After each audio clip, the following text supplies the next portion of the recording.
No, no, that's the Gurus mostly, because I moved to Sydney in 1980, the end of 1980. What about 70s? Anyone here from the 70s era? Mannequins, all right, yeah, well, of course, Neil, I believe, is here, and Ken from the Mannequins somewhere, if you see them.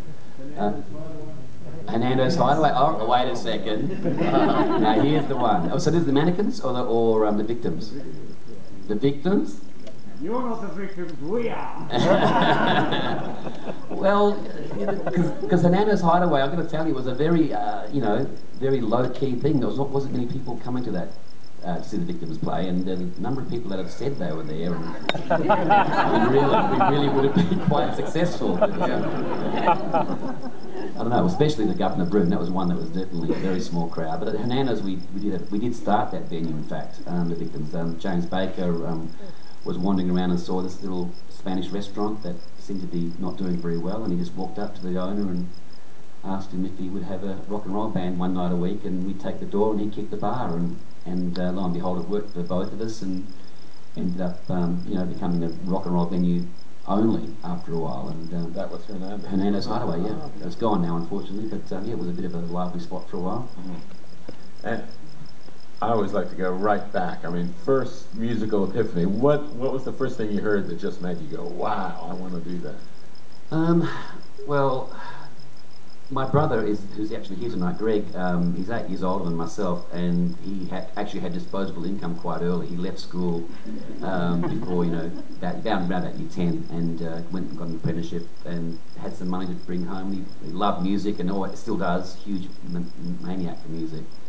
And he'd bring home all his cool singles and albums, and so we're talking about the 60s here, and things like Stone singles, Man for Man.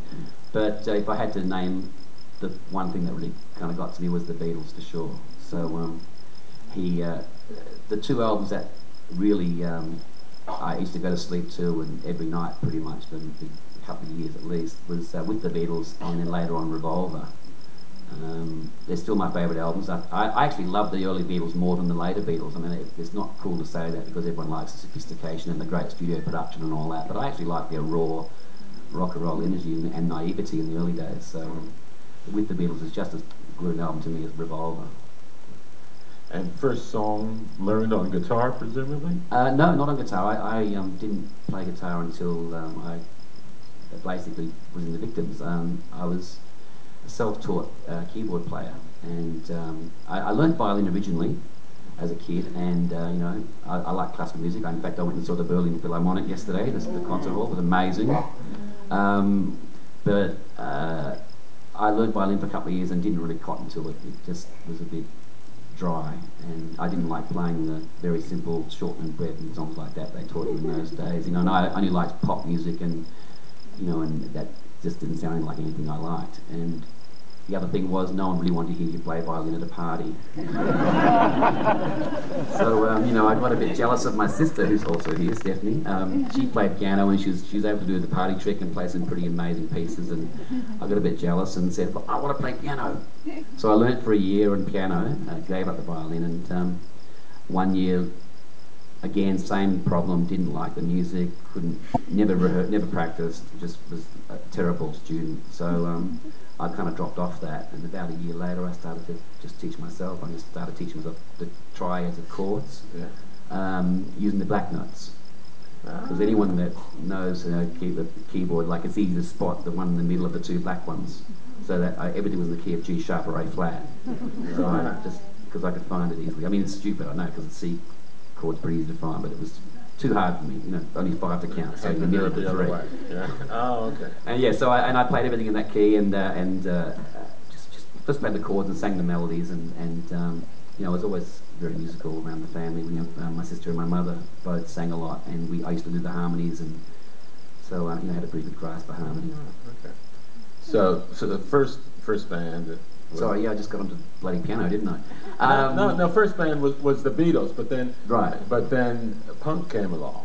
Well, yeah. Well, I was in a band in high school, and in fact, with Neil Fernandez, who actually was in the Mannequins with me. I mean, I joined his band, the Mannequins, and we were in school together, and there was a band there. We weren't really friends in school. It was funny, but we were musical compadres, and and I had the school had a portable keyboard that I could play because I had no equipment, and we used to play all the school dances, and that was my first band really. And after school, we went to university, and we had Neil and I did a duo. We used to play the Stone Crow here in Fremantle. Better remembers Dave and I. I didn't name it. That was Neil named it, Dave and I. And we used to do a lot of like, you know, easy listening kind of blues sort of stuff, like, you know, J.J. Cale and things like that. You know, just really had a good time really. But later on, you know, punk rock came along. We met Kim Salmon and Ken Seymour, who were kind of the nucleus of the Cheap Nasties with Neil, and later on the Scientists with Kim. So it was a Ramones album really. It turned everything around for us, and you know, that got us at a pretty vulnerable age, you know, 17, 18. So it was a revelation really, and it still is, to be honest, one of the greatest albums ever, the first Ramones album. So yeah, that was a bit of a crystallising kind of moment for us all. And you mentioned that you saved money in order to travel the world. Yeah, well, the Victims were, you know, because the Victims were, I was in a band called the Beagle Boys for a while. It was my first professional band. I was in university, and no, sorry, I'd failed university the first year of university. I just dropped out of architecture, and because I was just too busy playing music all the time. I had no idea I was going to be a musician until that moment. All my life I've been singing music, you know, playing it and all that, and just mad about it, writing songs even. But, you know, I was pretty good at drawing and painting, and architecture was where I was kind of guided to make a more fruitful use of those talents. But when I got to university, I just couldn't stand it, and you know, I was just too busy playing music, and I realised after I failed architecture that in fact I was a musician that just hadn't kind of accepted the reality. So I did that, and I got a job in a bank. And it's true. I was a lousy bank teller, and one day I lost $300, just short at the end of the day, and I couldn't work out what I'd done wrong. I looked at all my workings; it was all, you know, all above board, but just the money was not there in the drawer.